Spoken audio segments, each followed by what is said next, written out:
আলহামদুলিল্লাহি রাব্বিল আলামিন আসসালাতু ওয়াসসালামু আলা রাসূলিল কারীম ওয়া আলা আলিহি ওয়া সাহবিহি আজমাইন। দেশ ও প্রবাসের সম্মানিত ভিউয়ার্স, আসসালামু আলাইকুম ওয়া রাহমাতুল্লাহি ওয়া বারাকাতুহু। আশা করি সকলেই ভালো আছেন। বরাবরের ন্যায় আজও তাহজিব সেন্টারে উপস্থিত রয়েছেন দক্ষিণবঙ্গের অন্যতম আলেমে দ্বীন, বিশিষ্ট ইসলামী চিন্তাবিদ, ঐতিহাসিক ও ভৌগোলিক ব্যাখ্যাতা, তাফসিরুল ওয়াফির সম্মানিত লেখক, বহু গ্রন্থ প্রণেতা হযরত মাওলানা মুজাম্মেল হক। আলহামদুলিল্লাহ ওয়া কাফা ওয়া সালামুন আলা ইবাদিল্লাযীনা আসতাফা, আম্মা বা'দ। সম্মানিত সুধীমণ্ডলী, আসসালামু আলাইকুম রাহমাতুল্লাহ। আজকে আমাদের আলোচ্য বিষয় ইয়াজিদের মৃত্যুর পরে মুসলিম জাহানের প্রতিক্রিয়া। তো এটা আমরা জানতে পারলে ঐতিহাসিক সত্যটা আমাদের কাছে স্পষ্ট হতে পারে। এই উদ্দেশ্যে এই আলোচনাটা আমি নিয়ে আসবো আপনাদের সামনে। তো 64 হিজরিতে ইয়াজিদ 38 বছর বয়সে মারা যায়। সে 34 বছর বয়সে সিংহাসন আরোহণ করে, 38 বছর বয়সে সে মারা যায়। তার মৃত্যুর পরে যেভাবে সে সিংহাসনের উত্তরাধিকারী মনোনয়ন করে গেছেন, সে উত্তরাধিকারী হচ্ছে তার ছেলে মুআবিয়া ইবনে ইয়াজিদ, খালিদ ইবনে ইয়াজিদ। তো নিয়মতান্ত্রিকভাবে ইয়াজিদের মৃত্যুর পরে তার ছেলে মুআবিয়া ইবনে ইয়াজিদ এই সিংহাসনের অধিকারী। মুআবিয়া ইবনে ইয়াজিদের বয়স তখন মাত্র 21 বছর। তো মুআবিয়া ইবনে ইয়াজিদ সিংহাসন আরোহণ করলো, সবাই তার থেকে বায়াত গ্রহণ করলো। তো এই ঘটনার কিছু সময়ের মধ্যেই মুআবিয়া ইবনে ইয়াজিদের মনের মধ্যে একটা বিরাট পরিবর্তন আসলো। সে সবাইকে ডেকে এক ভাষণ দিল। সে ভাষণের মধ্যে সে উল্লেখ করলো যে আমার দাদা মুআবিয়া এমন একটা লোকের সাথে যুদ্ধ করেছে যেটা ছিল তার জন্য সম্পূর্ণ অবৈধ। সে আল্লাহ রসুলের বংশধর এবং ইসলামের দিক থেকে আমার দাদা সাথে অনেক সিনিয়র, কাজেই তার বিরুদ্ধে যুদ্ধ করা এটা ছিল অন্যায়। তো অন্যায়ভাবে আমার দাদা তার বিরুদ্ধে যুদ্ধ করেছে, তাকে পরাজিত করেছে, তারপরে এই সাম্রাজ্য সে দখল করেছে। এরপরে আমার দাদা চলে গেছেন, আমার বাবার হাতে দায়িত্ব দিয়ে গেছেন। আমার বাবা চরমভাবে জুলুম অত্যাচার করেছে। সে হরমে রক্তপাত করেছে। সাহাবীদের মধ্যে মদিনাতে 360 জন সাহাবী শাহাদাত বরণ করছে। কারবালাতে ইমাম হোসেন শাহাদাত এবং মা ফাতেমার বংশধর থেকে 17 জন মানুষ কারবালাতে শাহাদাত বরণ করেছিল। তো এইভাবে কারবালায় 72 জন মানুষের মধ্যে অধিকাংশ রাসূল সাল্লাল্লাহু আলাইহি ওয়াসাল্লাম, হযরত আলী, ফাতেমা, যাদেরকে আহলে বায়ত বলা হয়, এই আহলে বায়তের অধিকাংশ লোকদেরকে আমার পিতা হত্যা করেছে। এরপরে মদিনার উপরে হোররা থেকে ওয়াকায়ে হোররা, মদিনায় আক্রমণ, মক্কা ঘরে, কাবা ঘরে পাথর বর্ষণ। এর মধ্যেই আমার আব্বাকে মৌয়াত আর সময় দেয়নি, সে মরে গেছে, পাপের বোঝা নিয়ে সে চলে গেছে। সবচাইতে মনে কষ্ট যে আমার আব্বা নিশ্চয়ই এর জন্য কঠিন শাস্তি ভোগ করবেন। তো এখন এইভাবে উপার্জন করা একটা ক্ষমতা, একটা সাম্রাজ্য, তো এইটার দায়ভার আমি গ্রহণ করতে আমি রাজি না, এটা আমার পক্ষে অসম্ভব ব্যাপার। তো আমি খেলাফতের দায়িত্ব থেকে, আমি এই শাসন কার্যের দায়িত্ব থেকে নিজেকে প্রত্যাহার করে নিলাম। এখন আপনাদের ব্যাপার যে এটা আপনারা ফয়সালা করে নেন। তখন সবাই অনুরোধ করলো যে আপনি এটা কী বলছেন, যদি এটাই হয় তাহলে আপনি একজনকে মনোনয়ন দেন। তখন মুআবিয়া ইবনে ইয়াজিদ বললেন যে দেখেন, ওমর ফারুকের মতো ওইরকম ব্যক্তিত্ব নাই যাকে আমি মনোনয়ন দিব, অথবা সমাজে এমন নিরপেক্ষ সুন্দর মানুষ নাই যাদের দিয়ে আমি একটা ওমর ফারুকের মতো 6 সদস্য বিশিষ্ট একটা কমিটি করে দেব, এরকম লোক সমাজে নাই। কাজেই আপনাদের এই ব্যাপার আপনাদেরই ঘাড়ে থাকবে, এটা আপনারা যেভাবে সম্ভব সেভাবে এটা আমি এই দায়িত্ব পালন করব না। এই বলে তিনি গৃহে প্রবেশ করলেন, গৃহে অন্তরীণ হলেন। 40 দিন পরে তাকে যেভাবেই হোক তাকে বিষ প্রয়োগে বা অন্য কোনোভাবে তাকে হত্যা করা হয়। 40 দিন পরে তার লাশ বেরিয়ে আসে। তার মৃতদেহ বেরিয়ে আসার পরে এখন খেলাফতের উত্তরাধিকারী তার ছোট ভাই খালিদ ইবনে ইয়াজিদ, সে নাবালক। এখন খালিদ ইবনে ইয়াজিদ রাষ্ট্র পরিচালনা করার ক্ষমতা রাখে না, এবং এই সময় এমনই একটা শূন্যতা সৃষ্টি হয়ে গেল সেই মুআবিয়ার সেই অর্জন করা এই রাষ্ট্রীয় শক্তির মধ্যে, এই সিরিয়ার সিংহাসনে এমন একটা শূন্যতা দেখা গেল যে মাবিয়া পরিবার উমাইয়ারা তারা ভীষণ সংকটে পড়ে গেল। এই অবস্থার মধ্যে সারা দেশে বিদ্রোহ ছড়ায় পড়ল। মুসলমানদের এই সাম্রাজ্য তখন 8টা প্রদেশে বিভক্ত ছিল। এর মধ্যে শুধুমাত্র সিরিয়া ছাড়া আর সমস্ত প্রদেশগুলি বিদ্রোহ ঘোষণা করলো, এবং বিদ্রোহের অবস্থাটা এমনই ছিল যে মাবিয়া এবং এজিদের নিয়োজিত যারা প্রাদেশিক গভর্নর তারা ভয়তে পালিয়ে সিরিয়া চলে আসলো। তারা তাদের এলাকায় থাকার সাহস করলো না। উবাইদুল্লাহ ইবনে জিয়াদের মতো এত ক্ষমতাবান মানুষ, সেও পালিয়ে সিরিয়ায় চলে আসছিল। তো এই একটা ভয়ঙ্কর পরিস্থিতিতে সমস্ত মুসলিম জান ফাঁকা, শুধু একমাত্র সিরিয়া, এই জায়গাটায় মাবিয়া বা উমাইয়া বংশ সমস্ত লোকজন এখানে জড়ো হয়ে আছে, এবং এই জায়গাটা অত্যন্ত সুরক্ষিত সংরক্ষিত জায়গা। মাবিয়া রাদিয়াল্লাহু তাআলা আনহু এখানে তিনি দীর্ঘ 22 আর 19 41 বছর পর্যন্ত তিনি এই সিরিয়ার শাসক ছিলেন। তো এই জায়গাটা ছাড়া আর সব জায়গা বিদ্রোহ। এই সময় মুসলমানরা কি করবে, তারা সম্মানিত এক সাহাবী ছিলেন আব্দুল্লাহ ইবনে জুবায়ের, যে আপনারা জানেন ওই মাবিয়া মদিনায় যখন ইয়াজিদের বয়াত গ্রহণ করতে গেছিল, তখন যে 4 জন বুজুর্গ ছিল, তারা কারা? তারা ছিল ইমাম হোসেন রাদিয়াল্লাহু তাআলা আনহু, এই আব্দুল্লাহ ইবনে জুবায়ের, তারপর আব্দুর রহমান ইবনে আবু বকর আর আব্দুল্লাহ ইবনে ওমর। তো এদের মধ্যে ধরেন আব্দুর রহমান আবু বকর মারা গেছেন, আব্দুল্লাহ ইবনে ওমর ইবাদতের কারণেই তার মাজা ভেঙে গেছে, ইমাম হোসেন শহীদ হয়ে গেলেন। এখন এর মধ্যে সতেজ আছে আব্দুল্লাহ ইবনে জুবায়ের। তখন হেজাজ এবং তথা মক্কা মদিনার সমস্ত লোক তারা আব্দুল্লাহ ইবনে জুবায়ের হাতে বয়াত হলেন যে আমরা মাবিয়ার এই যে কর্মকাণ্ড, সে যে রাষ্ট্রতন্ত্র প্রতিষ্ঠা করছে, এটা আমরা প্রত্যাখ্যান করছি, এটা শরীয়তসম্মত নয়।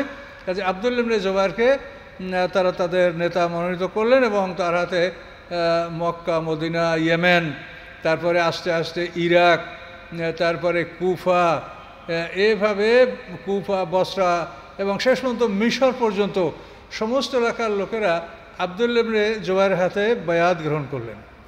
এটা ছিল উমাইয়াদের জন্য অত্যন্ত ভয়ের ব্যাপার যে এখন কী অবস্থা সৃষ্টি হয়। এভাবে হচ্ছে এদিকে বনি উমাইয়ার লোক সব সিরিয়া একত্রিত, তারা এটার জন্য কি ব্যবস্থা করা যেতে পারে, তারা তাৎক্ষণিক সিদ্ধান্ত নিল যে এখন আমাদের খেলাফত শূন্য, কাজেই মারওয়ান আমাদের মধ্যে সবচেয়ে যোগ্য ব্যক্তি আছে, কাজেই ইয়াজিদের যে ছোট ছেলে খালেদ ইবনে ইয়াজিদ, এই খালেদ ইবনে ইয়াজিদের পক্ষে মারওয়ান সিংহাসনের দায়িত্ব গ্রহণ করবে এবং তার পক্ষ থেকে সে রাজ্য শাসন করবে। ওই সম্রাট আকবরের যেরকম বাল্যকালে আতালিক ছিল বাল্য শিক্ষক, এরকম।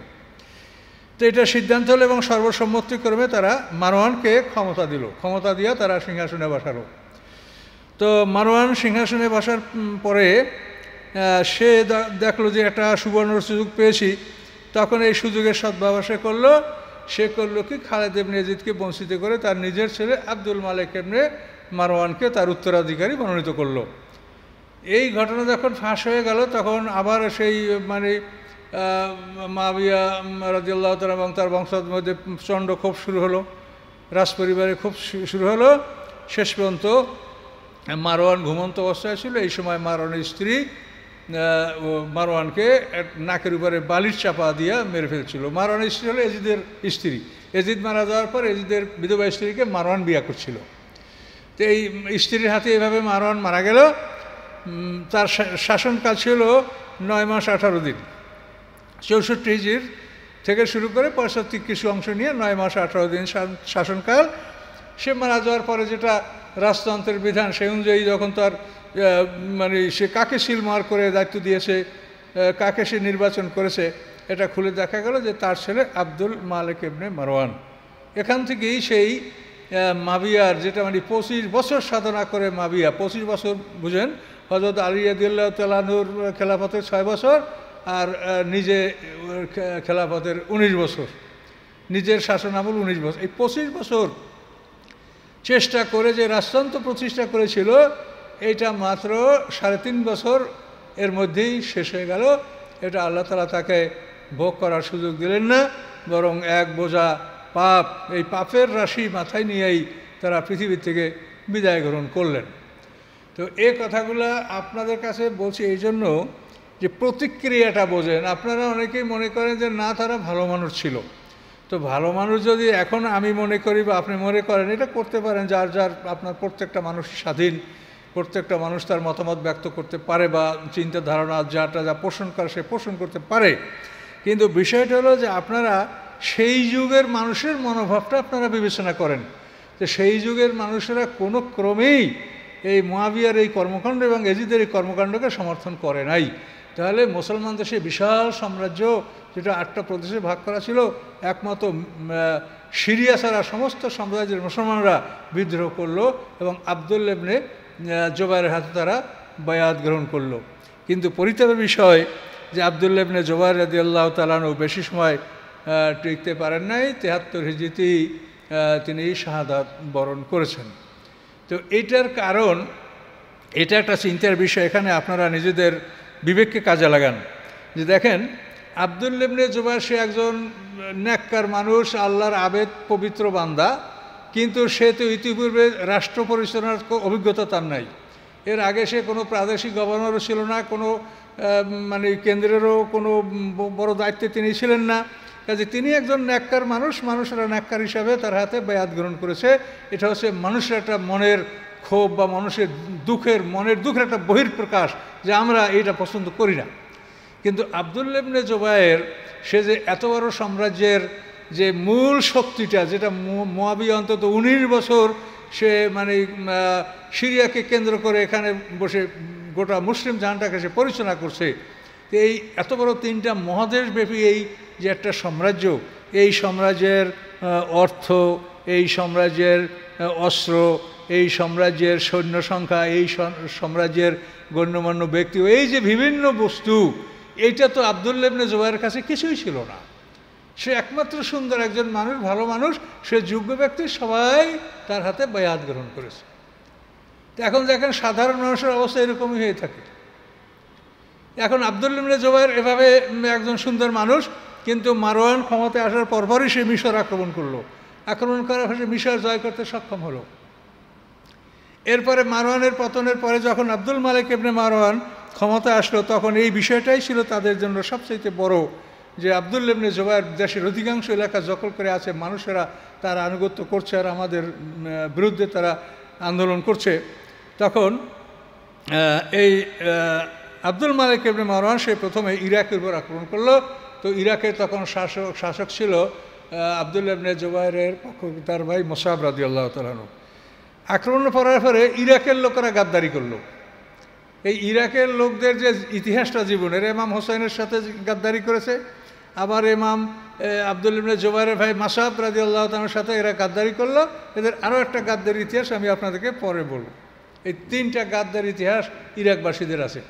গাদ্দারি করার ফলে শেষ পর্যন্ত এই মুসআব রাদিয়াল্লাহু তাআলা আনহু আব্দুল্লাহ ইবনে জুবাইরের ভাই, তিনি শাহাদাত বরণ করলেন। ইরাক আব্দুল মালিক ইবনে মারওয়ানের দখলে চলে গেল। এরপরে আব্দুল মালিক ইবনে মারওয়ান সে হাজ্জাজ ইবনে ইউসুফের মতো জালেম শাসক। এই হাজ্জাজ ইবনে ইউসুফ সাকাফি, তো একে সে পূর্বাঞ্চলের দায়িত্ব দিয়েছিল, অর্থাৎ ইরাক, তারপরে কুফা, খোরাসান, এই থেকে মানে পূর্বাঞ্চলের সমস্ত দায়িত্বটা ছিল হাজ্জাজ ইবনে ইউসুফের। এই হাজ্জাজ ইবনে ইউসুফের নেতৃত্বে আব্দুল্লাহ ইবনে জুবাইরের বিরুদ্ধে বিশাল এক সৈন্যবাহিনী প্রস্তুত করলো। এখন আপনি ভেবে দেখেন যে এই সিরিয়ার যে সৈন্যবাহিনী, এরা হলো অন্তত হযরত মুয়াবিয়ার জামানা থেকে শুরু করে তাদের 40 বছরের প্রশিক্ষণ এবং অভিজ্ঞতা এদের। আর আব্দুল্লাহ ইবনে জুবাইরের তার তুলনায় 1 বছরের অভিজ্ঞতাও নাই।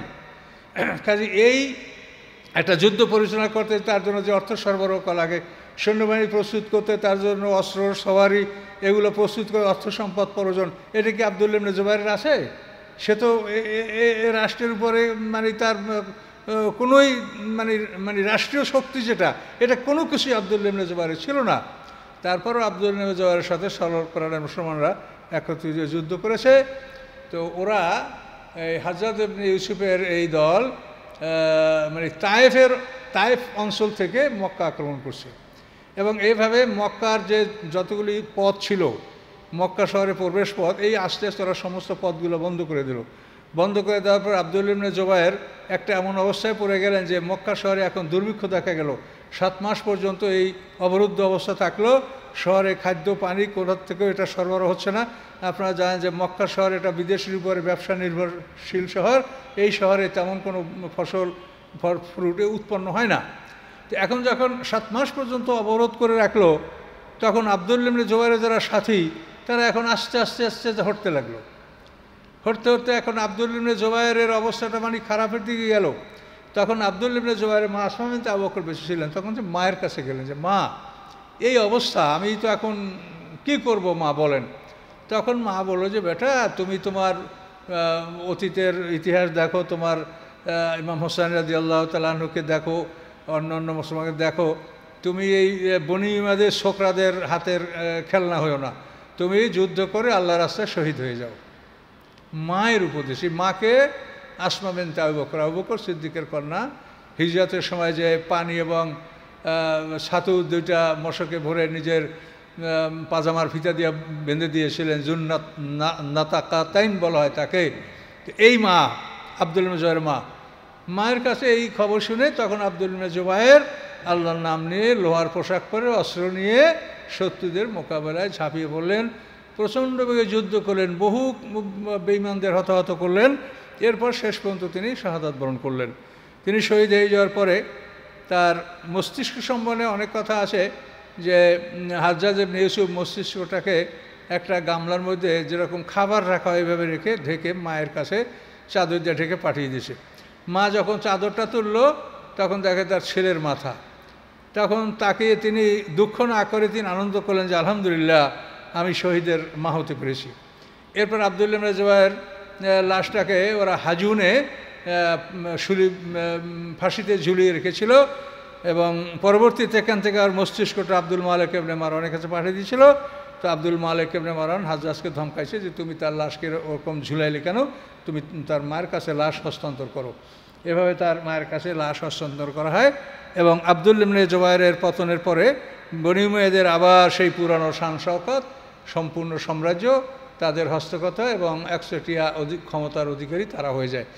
তো এখান থেকে আমার এই কথা বলার কারণ হলো যে মুসলমান আমরা আজ 1000 বছর পরের মুসলমান, কিন্তু এখন আপনি দেখেন যে এই কাজটা ইয়েজিদ এবং মুয়াবিয়ার কাজটা সেই যুগের মানে মেজরিটি মুসলমানরা কোনো দিন এটা সমর্থন করে নাই।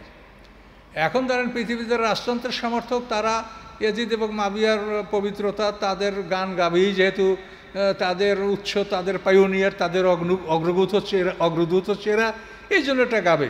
কিন্তু আপনি যদি নিরপেক্ষ হিসাবে ইতিহাস জানতে চান তাহলে আপনি জেনে দেখেন, শুধু এখন না সেই যুগ থেকে আপনি 100 বছরের ইতিহাস দেখেন, কখনোই মুসলমানরা তাদেরকে সম্মানের চোখে দেখে নাই। এবং এই ঝগড়াটা মূলত হলো জাহিলিয়াতের ঝগড়া। জাহিলিয়াতের সময় আল্লাহ রসুলের পরদাদা হাশিম মুত্তালিব 2 ভাই আর আব্দুল শামস একই মায়ের, আব্দুল শামসের চিন্তাধারা আলাদা আর হাশিম মুত্তালিব আলাদা। এখন আব্দুল শামসের ছেলে উমাইয়া এরা চাইতো যে ওদের সাথে আমরা প্রতিদ্বন্দ্বী করে আমরা শ্রেষ্ঠত্ব নেব, আমরা মান ইজ্জত সম্মানের অধিকারী হব। এটা ওরা যতই চেষ্টা করছে কোনোদিন এটা করতে পারে নাই। এবং এই মান ইজ্জতের ব্যাপারেই আল্লাহ তাআলা শেষ পর্যন্ত ওই বংশের নবী যখন দিলেন তখন তারা আরও হতাশ হয়ে গেল যে আমরা নবী পাবো কোথায়। এই জন্য তারা ইসলামের মানে শত্রুতা করেছে, মানে ইসলামের বিজয়কে তারা মনে করছে এটা বনি হাশেমের বিজয়। এটা যে ইসলাম এটা তারা মনে করে না, মনে করছে বনি হাশেমের বিজয়। আর আমরা যদি এটাকে পতন করতে পারি তো বনি হাশেমের পতন হবে। এরপরে মক্কা বিজয়ের পরে যখন তাদের যে আর কোনো উপায় থাকলো না, যে কোনোভাবেই আর তাদের কোনো মাথা গোজারও আর ঠাঁই নাই, তখন তারা সবাই ইসলাম গ্রহণ করলো, কিন্তু মনের মধ্যে মানে ওই ক্ষমতা দখল। শেষ পর্যন্ত ইসলামের মাধ্যমে যে শক্তিটা মুসলমানদের হাতে আসছিল এই শক্তিটা কবজা করার জন্য তারা বাহানা করে করে শেষ পর্যন্ত তারা অত্যন্ত জঘন্য কৌশলে মিথ্যা অপবাদ ধোঁকাবাজি প্রবঞ্চনার মাধ্যমে তারা শেষ পর্যন্ত ক্ষমতায় আসছে। এবং কোনো দিন মুসলমানরা এই বিষয়টাকে সুন্দরভাবে দেখে নাই, সুন্দরভাবে সমর্থন করে নাই। এই কথাটা বোঝানোর জন্য আমি ইয়াজিদ এদের মৃত্যুর পরে মুসলমানদের যে এটা প্রতিক্রিয়া কী ছিল এটা আমি আপনাদেরকে বলার চেষ্টা করছি।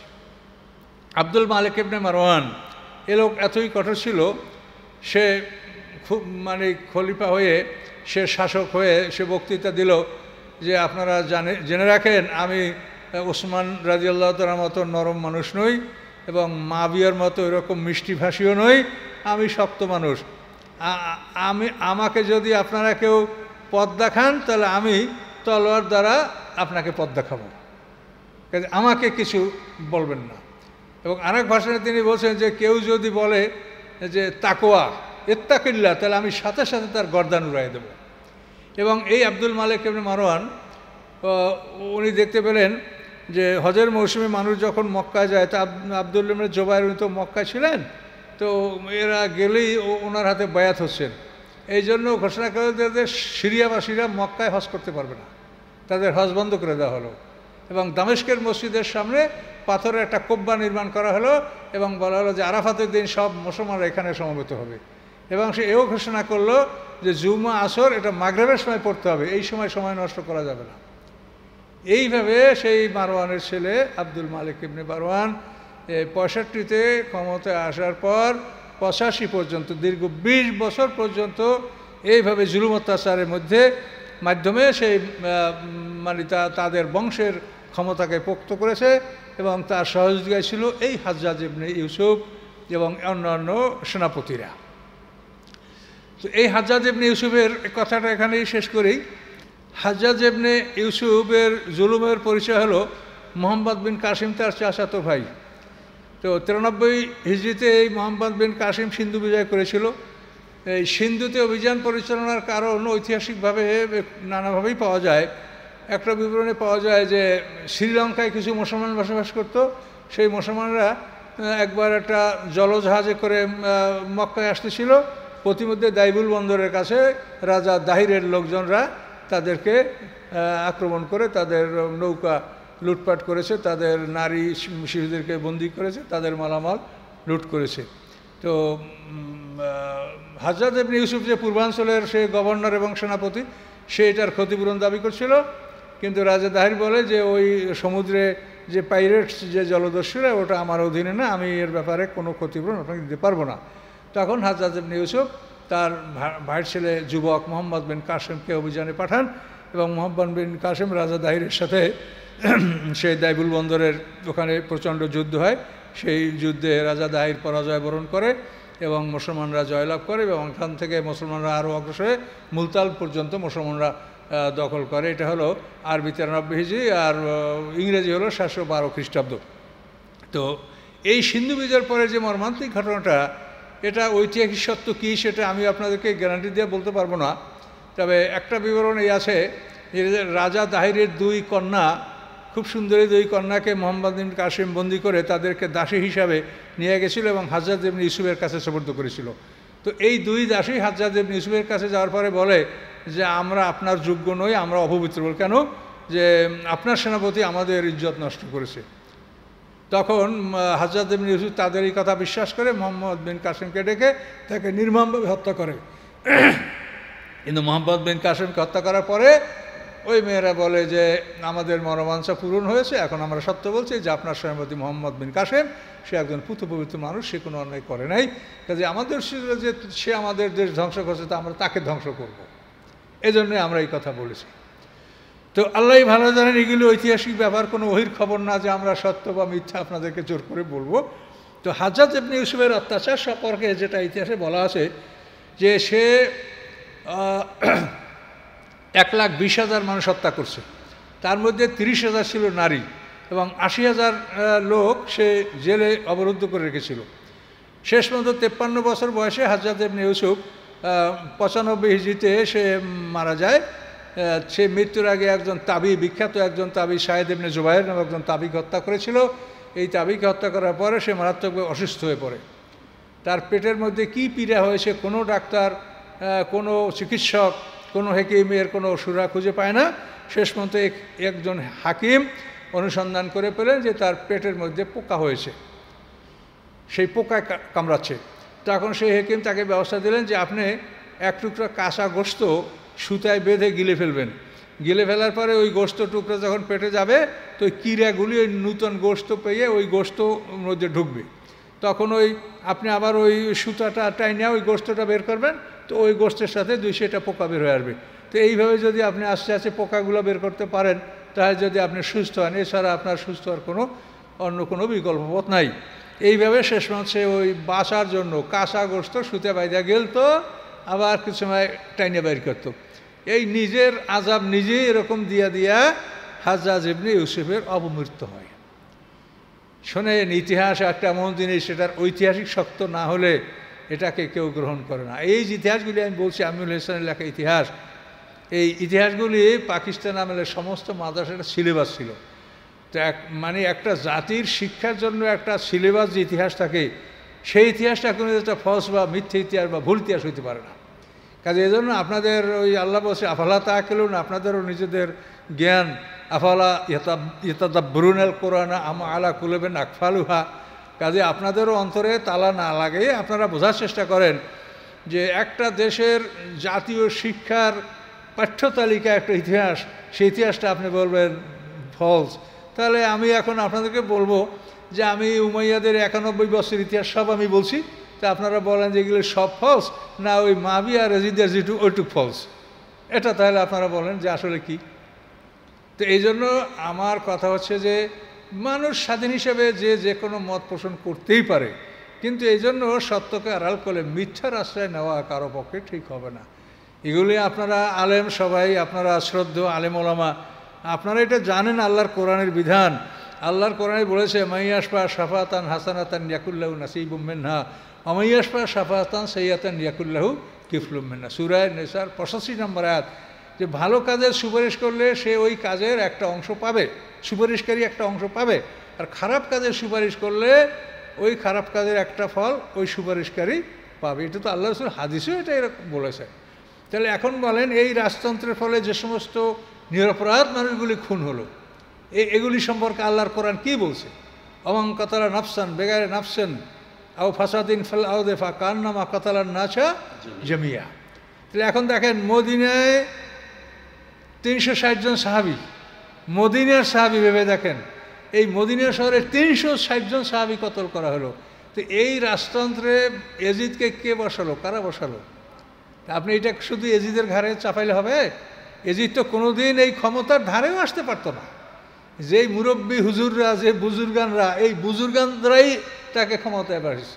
মুআবিয়ার মতো এক বুজুর্গ, আমর ইবনে আজের মতো এক বুজুর্গ, মুগির ইবনে শোবার মতো এক বুজুর্গ, জিয়াদ ইবনে আবির মতো এক বুজুর্গ, এই বুজুর্গরাই তো একে ক্ষমতায় বসাইছে।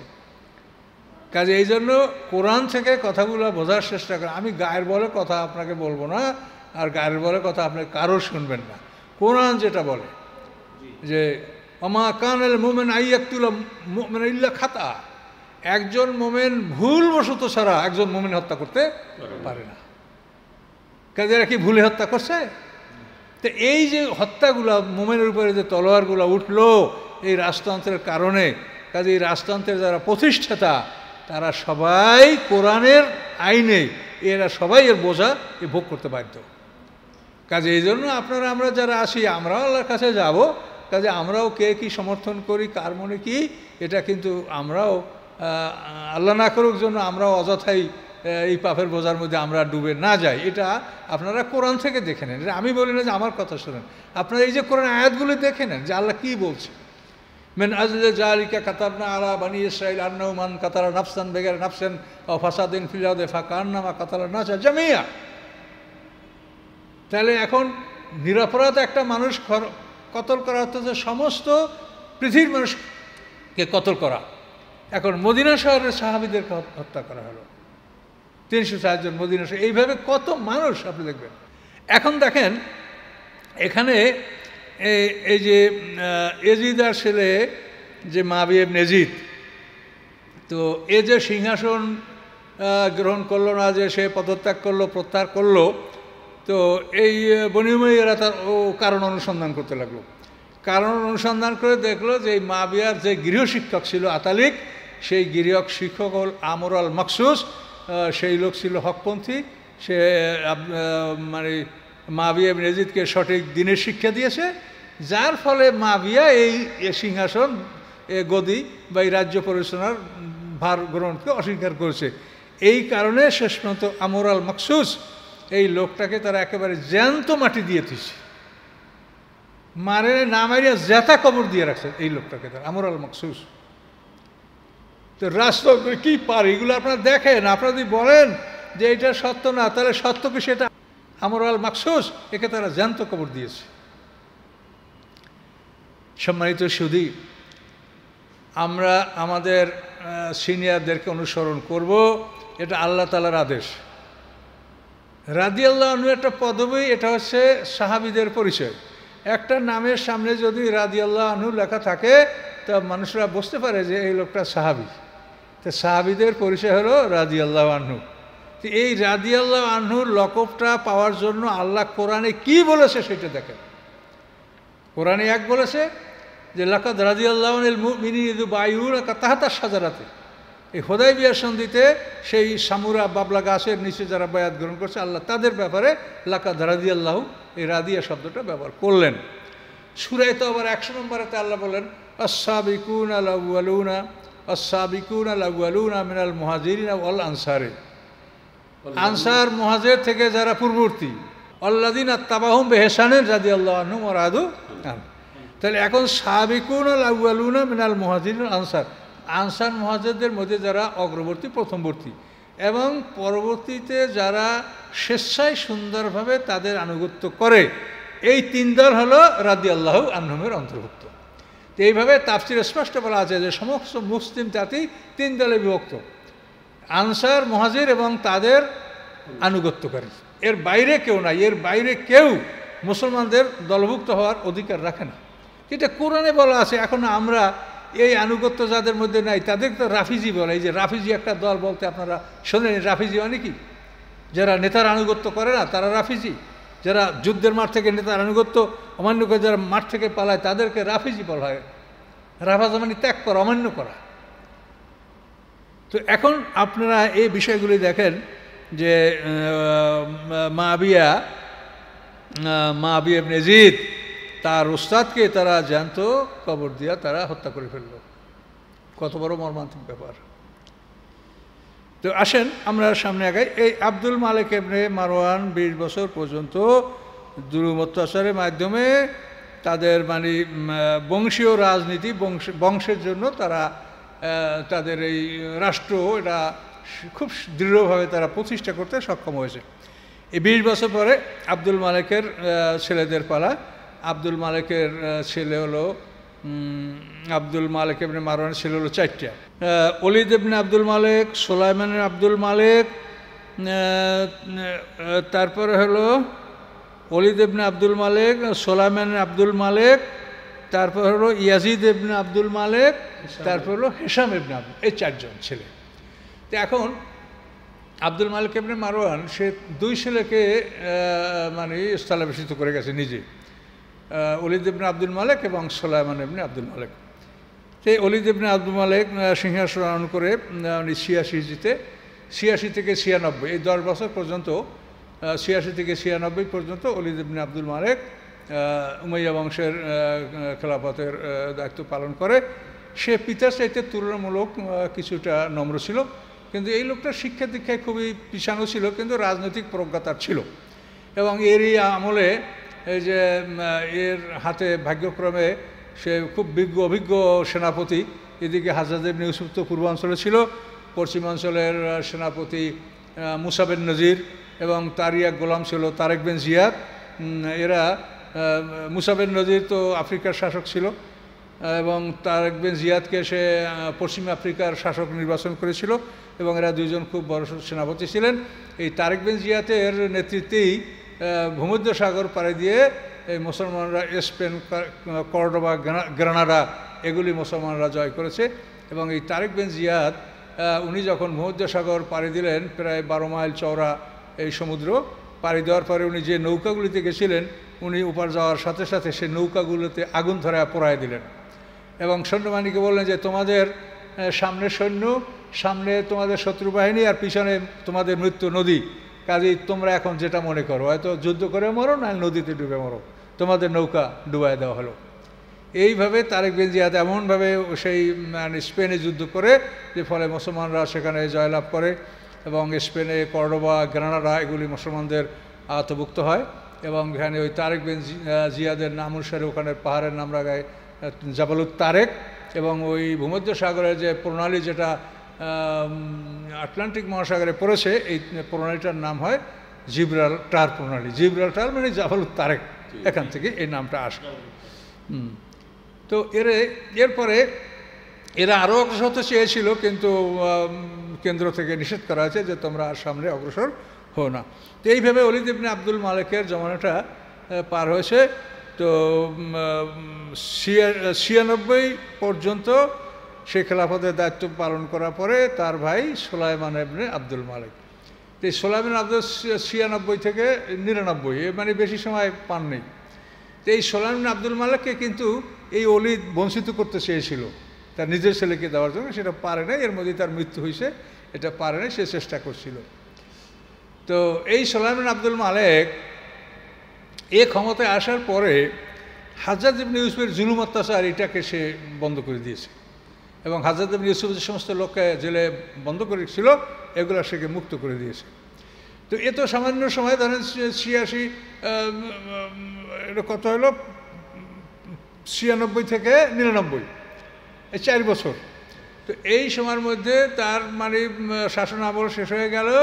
তো এই লোক যখন মানে পরবর্তী উত্তরাধিকার মনোনয়ন করবে, তখন সে একটা কৌশল করলো, সে কাকে মনোনয়ন দিবে এই নামটা সে কাগজে লিখে খামের মধ্যে ঢুকে আটকাইয়া সে মসজিদে তার রাজবংশের সমস্ত লোকজনকে ডাকলো, ডাকা বললো যে আমার পরবর্তী খলিফা এই খামের মধ্যে যার নাম আছে তার প্রতি আপনারা সবাই বায়াত গ্রহণ করেন, আমার পরে সে হবে খলিফা। এটা উনি এই জন্য করছেন যে এই খামের মধ্যে ওমর ইবনে আব্দুল আজিজের নাম ছিল, যে ওমর ইবনে আব্দুল আজিজকে তার বংশের লোকেরা কোনোভাবেই গ্রহণ করবে না, এটা তিনি জানতেন। এই জানার কারণে তিনি তার নাম ঘোষণা না করে, এবং ওমর ইবনে আব্দুল আজিজ নিজেও জানতেন না যে তাকে মনোনয়ন দেওয়া হচ্ছে। এ হলো মানে ওদের চাচাতো ভাই। আব্দুল আজিজ হলো মারওয়ানেরই ছেলে, আব্দুল মালিকের আপন ভাই, কিন্তু আব্দুল মালিকের সামনেই এই আব্দুল আজিজ মারা গেছে। এই আব্দুল আজিজের ছেলেই হলো ওমর ইবনে আব্দুল আজিজ, ওদের আপন চাচাতো ভাই। তো এখন উনি এই কথা বলেন যে আমার এই খামের মধ্যে পরবর্তী খলিফা, আপনারা তার বায়াত গ্রহণ করেন। রাজতন্ত্র মানে রাজার আইন, রাজা বললে তো মানতে হবে। ওরা ওখানে সব বায়াত গ্রহণ করলো।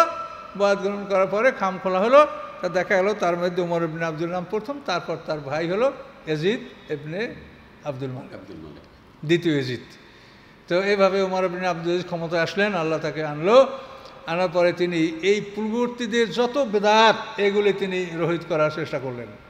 আল্লাহ রসুলের মানে যেটা আলে বায়েত, যেটাকে বলে আহলুল বায়েত, এদের যে মানে খাইবার ফেদাক তাইমার যে রসুলের অংশ, এগুলি সব মারওয়ান বংশেরা সব লুট করে নিয়েছিল, এগুলি সব তারা দখল করে খাচ্ছিল।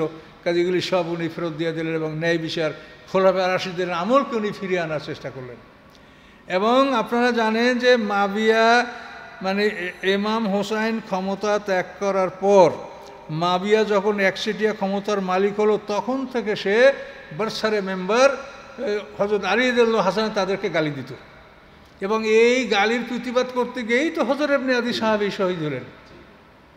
এবং এই গালি এই যে মুগিরা সেও দিত, তারপরে জিয়াদ ইবনে আবিহে, তারপরে মাবিয়া নিদিত ছিলই। এই গালিগালাজ প্রথাটা চলছিল এই ওমর ইবনে আব্দুল আজিজ পর্যন্ত। ওমর ইবনে আব্দুল আজিজ ক্ষমতায় আসার পরে উনি বললেন যে ওই গালির পরিবর্তে কোরআনের এই আয়াতটা আপনি খুতবায় পাঠ করবেন। কি? সূরা নাহলের 90 নম্বর আয়াত, ইন্নাল্লাহা ইয়া'মুরু বিল আদলি ওয়াল ইহসান ওয়া ইতা'i যিল কুরবা ওয়া ইয়ানহা আনিল ফাহশাই ওয়াল মুনকারি ওয়াল বাগি ইয়া'iযুকুম লাআল্লাকুম তাযাক্কারুন। এই আয়াত ওমর ইবনে আব্দুল আজিজ এই খুতবার মধ্যে তিনি প্রবর্তন করেন। ওমর ইবনে আব্দুল আজিজ খুবই নম্র লোক ছিলেন, কিন্তু তার বংশ মারওয়ান বংশ যখন আইসা বলে যে আপনি কি করলেন, আমাদের সব শেষ করে দিলেন, আমাদের অধিকার খর্ব করলেন, সাধারণ মানুষের মতো আমাদের করে দিলেন, তখন উনি বলছেন যে শোনো, তোমরা যদি আমার কাছে এই নিয়ে আবার আসো তা জেনে রাখো আমি মদিনায় চলে যাব, এবং তোমাদের রাষ্ট্রপতি নির্বাচনের দায়িত্ব আমি জনসাধারণের ছেড়ে দিয়ে যাব, আমি থাকবো না দেশে, তোমরা যদি আবার আমার কাছে আসো। তখন মারওয়ান বংশের লোকেরা ভয় পেয়ে গেল যে ওনার কাছ থেকে কিছু খসানো যাবে না। তো এইভাবে থাকলো। একটা ঘটনা শোনেন, ওনার সামনে একদিন একটা লোক ইয়াজিদকে বলছে আমিরুল মুমিনিন, এইটা বলার কারণে উনি ক্ষিপ্ত হয়ে যে লোকটা বলছে তাকে 20টা বেত্রাঘাত দেওয়ার আদেশ দিয়েছে, 20 লাগাও, 20টা পিটা। মানে এজিদকে সে আমিরুল মুমিনিন বলছে। এজিদকে আমিরুল মুমিনিন। এখন আপনারা যদি মনে করেন এদের চাইতে ভালো বোঝেন, ওমর ইবনে আব্দুল আজিজ সম্পর্কে আপনি ইতিহাস দেখেন যে এই লোকটা মানে খোলাফে রাশিদিনের সাথে তার স্থান, ওমর ইবনে আব্দুল আজিজ। কিন্তু সেই লোকের কাছে যখন এজিদকে বলছে আমিরুল মুমিনিন, তুমি 20টা পিটান দিতে হবে, 20টা বেত্রাঘাত লাগাও। এজিদ আমিরুল মুমিনিন। কাজে এখন যার মনে যা চায় সে তা করতে পারবে, এটা স্বাধীন দুনিয়ার মানুষ। আমার কথা হচ্ছে যে আমি আসলে এটাকে এই জন্য করছি যে আমি 91 বছর ইতিহাস উমাইয়াদের আমি তুলে ধরছি আপনাদের সামনে, দেখেন এর মধ্যে কী হয়েছে। এবং আপনারা কী বলতে চাচ্ছেন যে এই ইতিহাসগুলি কি সবই মিথ্যা? না, মাবি এবং এজিদের ওইটুক মিথ্যা কই আর সবগুলো সত্য লেখছে ঐতিহাসিকরা। কাজে এই জন্য আপনারা এই কথাগুলি বিভ্রান্তি যাতে না ছড়ায়, এবং সবচেয়ে বড় কথা যে আমরা আল্লাহর কাছে সবাই যাব। আমাদের কবরে কোনো রাজা বাদশা যাবে না, কেউ যাবে না, আমরা যাব এবং বিচার হবে আমাদের কোরআন দিয়ে। এটা মনে রাখবেন, কোরআন দ্বারা বিচার। এমন কোনো বিষয় নাই যেটা কোরআনের সাথে তার কোনো সম্পর্ক নাই। আপনি সব বিষয়গুলি কোরআনের সাথে সম্পৃক্ত। তো এইভাবে ওমর ইবনে আব্দুল আজিজ রাদিয়াল্লাহু তাআলা আনহু, তার সময় তো বেশি ছিল না, 99তে 101 হিজরি। তো এই সময় তিনি তো নরম মানুষ, এই জন্য খারিজিরাও মাথাচাড়া দিয়ে উঠল। তো খারিজিরা মাথাচাড়া দিয়ে ওঠার পরে তিনি, তাদের নেতা ছিল, নেতার নাম হলো বোস্তাম। এই বোস্তামকে চিঠি লিখলেন যে তুমি এরকম রক্তপাত কেন করছো, যুদ্ধ কেন করছো, তোমার কি সমস্যা, তুমি আসো বা তোমার লোক পাঠাও, আমরা আলোচনার মাধ্যমে সমাধান করব। তো বোস্তাম রাজি হয়ে গেল। উনি ওনার 2 জন নুমায়েন্দা, ওনার অর্থাৎ 2 জন প্রতিনিধি উনি ওমর ইবনে আব্দুল আজিজের কাছে পাঠালেন। পাঠানোর পরে এখন তাদের সাথে কথা হলো, তারা সব কথাই রাজি হলো, ওনার কথায় তারা সবাই সন্তুষ্ট। শেষ পর্যন্ত ওই 2 জন বললেন যে আপনি একটা কথার জবাব দেন যে আপনার পরে আপনি ইয়াজিদ ইবনে আব্দুল মালেক এই লোকটাকে আপনি কেন মনোনয়ন দিয়েছেন আপনার পরে? তো বলছে যে এটা তো আমি দেই না, এটা আমার চাচাতো ভাই সুলাইমান, উনি যখন মনোনয়ন দিয়েছে ওই একই সাথে আমাকে তাকে মনোনয়ন উনি দিয়ে রাখছে, এটা আমি দিইনি। তো বললেন আপনি দেন না, সত্য কথা। তাহলে আপনি যদি মনে করেন যে মুসলিম জাতির আমানাত, এই যে একটা খেলাফতের দায়িত্ব, এটা একটা আমানাত, এই আমানাত বহন করার মতো যদি যোগ্য না হয় তা আপনি ইচ্ছা করলে তাকে বরখাস্ত করতে পারেন। এটা আপনি করবেন কি না? তখন উনি বলেন যে আমাকে 3 দিন সময় দেন। তো 3 দিন সময় তাকে দেওয়া হলো। তো এই সময়ের মধ্যে মারওয়ান গোষ্ঠী তারা সজাগ হয়ে গেল যে এবার আমাদের রাজতন্ত্র বোধহয় শেষ হয়ে যাবে। এই 3 দিনের মধ্যে যদি উনি দেখে যে এজিদ ইবনে আব্দুল মালেকে খেলাফতের যোগ্য নয় এবং তাকে যদি বরখাস্ত করে আম জনতার উপরে নেতা নির্বাচনের দায়িত্ব ছেড়ে দেয়, আমাদের এই মানে রাজতন্ত্র শেষ হয়ে যাবে। তখন তারা যে কোনোভাবে খাদ্যের মধ্যে বিষ প্রয়োগ করে ওমর ইবনে আব্দুল আজিজের মতো মানুষকে তারা হত্যা করলো। তো এখন দেখেন এইগুলো হলো রাজতন্ত্রের ফলাফল। আপনারা কয়টা বলবেন যে মিথ্যা, কয়টা বলবেন বলেন? তাহলে কোনটা সত্য বলেন? তো এই হলো রাজতন্ত্রের কাজ, এভাবেই করে। এবং এই রাজতন্ত্র এখনও পৃথিবীতে, এই রাজতন্ত্র যারা করে তারা এইভাবে এখনও পৃথিবীর বহু মানুষ তারা হত্যা করে যাচ্ছে। এখন 101 থেকে এরপর হলো ওই এজিদের শেষে সম্পূর্ণ ওই মারওয়ান বংশের পুরাতন ইতিহাস সেসব করে দিল। সব আব্দুল মালেক ওমর ইবনে আব্দুল আজিজের সমস্ত সংস্কারগুলি আবার সে ধ্বংস করে দিয়ে আবার পুরাতন লাইনে এই এজিদ ইবনে আব্দুল মালেক। কিন্তু আল্লাহ, এই এজিদ আর ওই এজিদ একই রকমের এজিদ ছিল, কিন্তু এ মাত্র 4 বছর, অর্থাৎ 1 হইতে 5, 105 হিজরিতে তার মৃত্যু হলো। 38 বছর বয়সে একেবারে ওই এজিদের সাথে তার সব মিল। ক্ষমতাও 4 বছর, মৃত্যু 38 বছরে। এভাবে এই এজিদ মারা গেল। এই এজিদের পরে এই এজিদ নিজেই তারপরে উত্তরাধিকারী মনোনয়ন করছিল তারই আপন ভাই হেশাম ইবনে আব্দুল মালেক। এই হেশাম ইবনে আব্দুল মালেক তারপরে তার নিজের ছেলে ওলিদ। এই হেশাম ইবনে আব্দুল মালেক সে 105 থেকে 20 বছর পর্যন্ত সে রাজ্য শাসন করে। এই 20 বছর পরে আর মাত্র 7 বছর পরে উমাইয়াদের মানে রাজত্ব খতম। মানে 132 হিজরিতে উমাইয়াদের এই রাজতন্ত্র এটা সম্পূর্ণ সমাপ্ত এবং আব্বাসীরা সেখানে আসে। মানে এই হেশাম ইবনে আব্দুল মালেকের পর মাত্র 7 বছর পর। তো এই হেশাম ইবনে আব্দুল মালেকের সময় ওরা মানে যে মানে ধ্বংস হওয়ার যে শেষ পাপ, এই পাপটা ওরা ওই সময় করেছে। এই সময় এরা কী করেছে যে এরা তো মানে সম্মান, মান সম্মান, বনু হাশেমের চাইতে তারা উপরে উন্নত, সব এগুলোই তো তারা চাচ্ছে, কিন্তু আল্লাহ তো তাদের সম্মান দেয় না। সম্মান তো বনি হাশেমকে আল্লাহ দিয়েছে, বনি হাশেমকে আল্লাহ সম্মান দান করছে। তো এই হিসামে আব্দুল মালেক হজে গেছে, হজের মৌসুমে, তার সাথে মানে রাজদরবারের আমির ওমারা, নেতা সর্দার সব হজে গেছে। তো হজ যাওয়ার পরে হেসামের আব্দুল সে হলো বাদশাহ, এখন হেজিয়াতা চুম্বন করতে গেছে, এবার কেউ তারে মানে ওই সাধারণ জনগণের যে অবস্থা তারও একই অবস্থা, কেউ তারে সুযোগ দেয় না। এরা তওয়াফ করিয়া মসজিদের চবুতরায় তারা বসছে।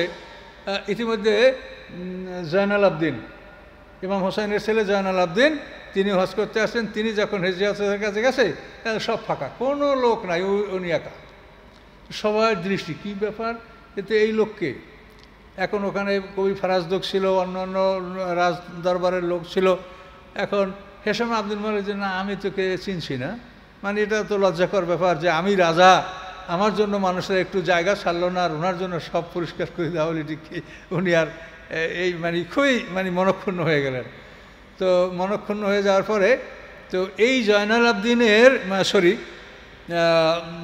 এই জয়নাল আবদিন যে ইমাম হোসেনের ছেলে জয়নাল আবদিন, এর ছেলে হলো জায়েদ ইবনে জয়নাল আবদিন, একে তারা হত্যা করে। জয়নাল আবদিন স্বাভাবিক ইন্তেকাল করতে পেরেছিলেন, কিন্তু এই জায়েদ ইবনে জয়নাল আবদিন, তো ইতিহাসে আছে যে এই জায়েদ ইবনে জয়নাল আবদিন, এই জয়নাল আবদিনের একটা বিবাহ ছিল এই পূর্বাঞ্চলে ভারতবর্ষে, মানে সিন্ধু প্রদেশে। সিন্ধু প্রদেশের এক মহিলা, তার স্ত্রী ছিল, ওই তার পেটে এই জায়েদ জন্মগ্রহণ করেছিল। বস্ত বড় আলেম ছিলেন এবং সে 13 বছর পর্যন্ত শুধু কোরআন নিয়ে গবেষণা করেছেন। এবং আবু হানিফা রহমাতুল্লাহ তার সাথে মানে দেখা হয়েছে, সাক্ষাৎ হয়েছে এবং ইলম বিনিময় হয়েছে, এবং আবু হানিফা তার আন্দোলনকে সমর্থন করেছেন। এই জায়েদ ইবনে জয়নাল আবদিনকে শেষ পর্যন্ত ওরা হত্যা করেছে। এই জায়েদ ইবনে জয়নাল আবদিনকে হত্যা যখন করেছে, জায়েদ ইবনে জয়নাল আবদিন প্রথমে ওরা সিরিয়ায় ডাকছে। সিরিয়ায় ডাকার পরে সেখান থেকে আবার তাকে ইরাকে পাঠাইছে, ইরাক থেকে কুফায় পাঠাইছে, মানে হত্যা করার ফন্দি। কুফায় পাঠাইছে পারি, কুফার সমস্ত লোক ইমাম হোসেন এখানে শাহাদাত বরণ করছে। 40,000 লোক একসঙ্গে এসেই তার সাথে বয়াত, যে আপনি আমাদের খলিফা হবেন, আমরা বয়াত গ্রহণ করব, আপনি আমাদের শাসক হবেন, ইত্যাদি ইত্যাদি। এইটা করলো মানে এর হত্যার ষড়যন্ত্র। যখন কুফাবাসী এটা করলো, তখন কেন্দ্র থেকে তার বিরুদ্ধে যুদ্ধ পরিচালনা করা হলো। এবং যুদ্ধ পরিচালনা করার পরে এই যে 40,000 লোক বয়াত করছে, ইতিহাসে বলা আছে 218 জন লোক তার সাথী ছিল, আর সব গাদ্দারি করলো। ইরাকিদের এটা 3 নম্বর গাদ্দারি। তো এর মধ্যে ছোট একটা কথা থেকে গেছে, সেটা হলো এই তাওয়াবিন গ্রুপ। আব্দুল ইবনে জুবাইর ইতিহাসটা তো বললাম, ওই সময় একটা তাওয়াবিন গ্রুপ, এটা ছুটে গেছে কথাটা, একটু ওইখানে এটা আপনারা যোগ করে নিন। তাওয়াবিন গ্রুপ হলো যে ইমাম হোসেন শাহাদাত বরণ করার পরে, এজিদ মারা যাওয়ার পরে 66 হিজরিতে তাওয়াবিন গ্রুপ সৃষ্টি হলো। এই তাওয়াবিন গ্রুপ হলো তারা কুফায় যারা ইমাম হোসেনকে দাওয়াত দিছিল, দাওয়াত দেওয়ার পরে ইমাম হোসেন আসলেন এবং ইমাম হোসেন বক্তব্যের সময় জিজ্ঞাসা করেছেন, তোমরা আমাকে ডাকো না? আমরা বলছি না, তো এই যে আমরা মানে গাদ্দারি করলাম ইমাম হোসেনের সাথে, তো এই জন্য আমরা তওবা করলাম। তওবা করে আমরা কি করব, এখন আমরা ইমাম হোসেনকে যারা শহীদ করছে তাদেরকে সব আমরা খুঁজে খুঁজে মারব। এই জন্য তাওয়াবিন গ্রুপ সৃষ্টি হলো। এবং ইমাম সাহাবী বলেন যে আমি হঠাৎ এক রাতে স্বপ্নে দেখি যে আকাশ থেকে বল্লম হাতে নিয়ে একদল লোক জমিনে নেমে আসে, তারা ইমাম হোসেনের কাতেল কারা, ইমাম হোসেনকে কারা হত্যা করে তাদেরকে খুঁজে বেড়াচ্ছে, এই স্বপ্নে আমি দেখি। এরপরে হঠাৎ করে দেখি যে মুক্তার সাকাফি নামক এক জালেম কাজ্জাব, কিন্তু এই লোকটাকে কেউ ধরতে পারে নাই যে এই লোকটা জালেম বা কাজ্জাব। এই আইসে প্রথম আব্দুল ইবনে জুবাইরের আনুগত্য স্বীকার করে। এরপর সে এই মানে কুফায় যেখানে তাওয়াবিন গ্রুপ, এইখানে আসে। আসার পরে দেখে যে সব লোক তারা অনুগত। তখন সে ইরাক, কুফা, বসরা এগুলির উপরে সে মানে ক্ষমতার মালিক হয়, এবং আব্দুল ইবনে জুবাইর আর এখন তাওয়াক্কুফ করে না কইরা এই লোক ওই ইমাম হোসেনেরকে মেরেছে যারা, এই যে আমর ইবনে সাদ, এই আমর ইবনে সাদ, তারপর শিমর, এদেরকে ধৈরা কাইটা এদের গোস্ত সব কুকুরকে খাওয়াই দিছে এই মুক্তার সাকাফি। এরপরে ওবায়দুল্লাহ ইবনে জিয়াদ যে ছিল গভর্নর, ওই সময় কুফার গভর্নর, ইমাম হোসেন শহীদ করার নেতৃত্ব ছিল ওবায়দুল্লাহ ইবনে জিয়াদের। এই ওবায়দুল্লাহ ইবনে জিয়াদ বলছি আগেই যে পলায়ন করে আসে, এই ওবায়দুল্লাহ ইবনে জিয়াদের বিরুদ্ধে সে যুদ্ধ ঘোষণা করলো, এবং সেই যুদ্ধে 70,000 লোক মারা গেল। শেষ পর্যন্ত ওবায়দুল্লাহ ইবনে জিয়াদ পরাজিত হলো। পরাজিত হওয়ার পরে উবাইদুল্লাহ ইবনে জিয়াদের মাথা কাটা সে ওই মাথা যখন তাকে মসজিদের সামনে মাথাটা রাখা হলো, রাখার পরে তার দেহটাকে পোড়াই দেওয়া হয়েছিল বা অন্য কিছু করা হয়েছিল। তার মাথাটা যখন মসজিদের সামনে রাখা হলো উবাইদুল্লাহ ইবনে জিয়াদের, তখন লোকেরা এই আসছে আসছে, এই আসছে আসছে, কী আসছে? এটা সাপ আইসা তার নাকের ভিতর দিয়ে সাপটা মস্তিষ্কের মধ্যে ঢুকছে। ঢোকার একবার সাপ পুরো ঢুকে গেছে, আর দেখা যাচ্ছে না। কিছুক্ষণ পর সাপ ওখানে বাইরে, আবার সাপ কোথায় পালায় গেছে, আর দেখা যায় না। 3বার এইভাবে সাপ আইসা নাকের মধ্যে দিয়ে মস্তিষ্কে ঢুকছে, আবার 3বার বের হয়ে গেছে। এই দৃশ্যটা একজন সাহাবী বর্ণনা করেছেন যে আমি উপস্থিত ছিলাম, আমি সচক্ষে এই দৃশ্য দেখেছি। তো এখন দেখেন আল্লাহ তাআলার ফয়সালা, যে এই আমর ইবনে সাদ, তারপর শিমর আর হোর তো ইমাম হোসেনের পক্ষ অবলম্বন করে যুদ্ধ করে শহীদ হয়ে গেলেন।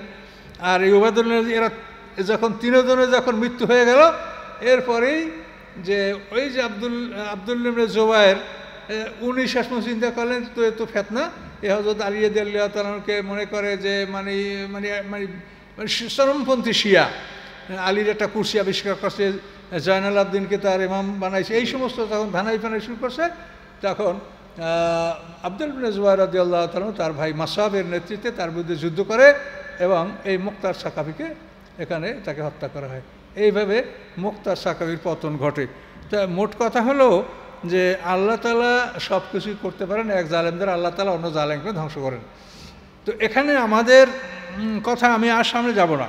তো এখান থেকে আর মাত্র 7 বছরের ইতিহাস আছে উমাইয়াদের, এরপরেই আব্বাসীরা আসে।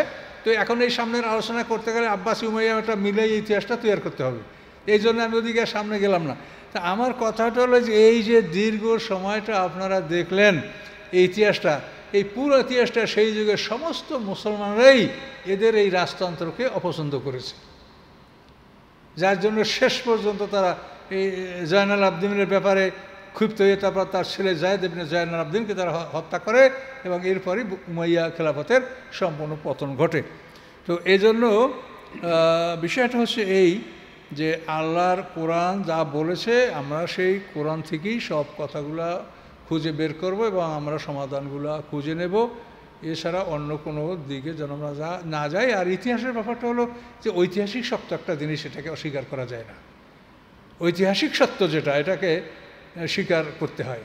কাজে এই জন্য যদি আপনি একটা ইতিহাসকে প্রত্যাখ্যান করেন, তা আপনি তার বিপরীতে একটা ইতিহাস খাড়া করবেন এবং সেটা যদি ঐতিহাসিকভাবে প্রমাণিত হয় তো সেটা আমরাও মানব, অসুবিধা কোথায়? কাজে এটা তো মুখ ওই রকম এখান থেকে সেখান থেকে একটু সেকটু বললে হবে না, ইতিহাসে একটা লিঙ্ক আছে। যেমন আমি বলছি যে আপনাদেরকে এখান থেকে আরম্ভ করি, আমি 91 বছরের ইতিহাসটা আপনাকে মিলাই দিচ্ছি, আপনি মিলান, এরপর বলেন যে কোনটা সত্য কোনটা মিথ্যা। কাজে এই জন্য এটা আপনাদের কাছে অনুরোধ, আমরা সবাই মুসলমান, আমরা বিভক্ত হলে আমাদেরই ক্ষতি। এটা আপনারা কোরআন হাদিস সবই জানেন, আমরা যতই বিভক্ত হব ততই আমাদের ক্ষতি। কাজে এই জন্য আমরা মোটামুটিভাবে যেন মুসলিম জাতি আমরা ঐক্যবদ্ধ হতে পারি এবং আমরা সামনে আমাদের ইমাম মাহাদির আবির্ভাব, ঈসা ইসলামের আগমন ইত্যাদি আমাদের সামনে অনেক পর্ব আছে, আমরা সঠিকভাবে যেন আমরা লাইনে থাকতে পারি, আমরা ডিরেইলড না হই, লাইনচ্যুত না হই। লাইনচ্যুত হইলে আমরা পাবো না, আমাদেরকে লাইনে থাকতে হবে। কথা বুঝতে পারছেন? মদিনার ইহুদি আলেমরা তারা রাসূলকে পাওয়ার জন্য মদিনায় বসেছিল, আর রাসূল হওয়ার পরে তারাই রাসূলের সবচাইতে বিরোধিতা করলো। আমরা ইমাম মেহেদির অপেক্ষা করছি, এমন হতে পারে যে আমরা ইমাম মেহেদির চরম বিরোধিতা আমরাই করব। কাজেই এটা যেন না হয়, এই জন্য আপনাদেরকে অনুরোধ করছি। আর এই বলে আমার বক্তব্য শেষ করছি। আসসালামু আলাইকুম রহমতুল্লাহ। সম্মানিত ভিউয়ার্স, এতক্ষণ ধরে বক্তব্য শুনলেন দক্ষিণবঙ্গের অন্যতম আলেম দ্বীন, বিশিষ্ট ইসলামী চিন্তাবিদ, গবেষক, লেখক অধ্যক্ষ মাওলানা মোজাম্মেল হক। তিনি অতি চমৎকারভাবে 3 পর্বে রাসূল আকরাম সাল্লাল্লাহু আলাইহি ওয়াসাল্লামের ইন্তেকাল থেকে শুরু করে এই উমাইয়া আমল শেষ পর্যন্ত তিনি আলোচনা করলেন 3টি পর্বে। তো এই বিষয়গুলি জানার জন্যে আমাদের সামনে আরও অনেক বইপত্র বা ইতিহাস আছে, সেগুলি আমাদের পড়া উচিত, জানা উচিত। যেহেতু ইতিহাসের বড় শিক্ষাই হচ্ছে যে মানুষ ইতিহাস থেকে শিক্ষা গ্রহণ করে না। তো এতক্ষণ আলোচনার মধ্যে আমি মহতারামের কাছে প্রশ্ন করতে চাই যে ওমর ইবনে আব্দুল আজিজ, ওনার নাম যখন উচ্চারিত হয় তখন অনেকে রাদিয়াল্লাহু তাআলা আনহু বলে, আবার ইয়াজিদের নাম যখন উচ্চারিত হয় তখন অনেকেই রাদিয়াল্লাহু তাআলা আনহু বলে, এবং এমনকি এজিদকে অনেকে সাহাবার সম্মান দেয় এবং তিনি সাহাবি বলেও প্রকাশ করে, এরকম অনেক বক্তব্য আমরা ইতিমধ্যেই ইউটিউবে আমরা শুনেছি। তো এ ব্যাপারে আপনি কিভাবে সমন্বয় করবেন? এটা আসলে এগুলো আমাদের কিছু করার নেই, আমরা যাকে যাই বলি, আমরা তো আর বিচারক না, বিচারক হচ্ছেন আল্লাহ তাআলা। না, সেটা ঠিক আছে, কিন্তু ইয়াজিদকে সাহাবি কি করে হলো? তার কারণ তিনি যখন রাজতন্ত্রের মালিক হলেন তখন তো তার বয়স মাত্র 25 বছর, কিন্তু রসুল আকরাম সাল্লাল্লাহু আলাইহি ওয়াসাল্লামের সেখানে 10 বছর গেল, এরপরে আবু বকর গেলেন, ওমর গেলেন, ওসমান গেলেন, আলী গেলেন, এরপরে ইয়াজিদ আসলেন।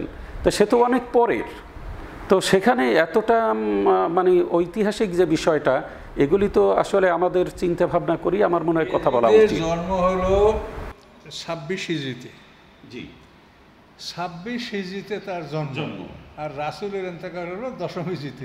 ইয়াজিদকে যদি কেউ সাহাবী বলে, এগুলো পাগলের প্রলাপ ছাড়া কিছু হবে না। মানে রাসূলের ইন্তেকালের 16 বছর পরে তার জন্ম।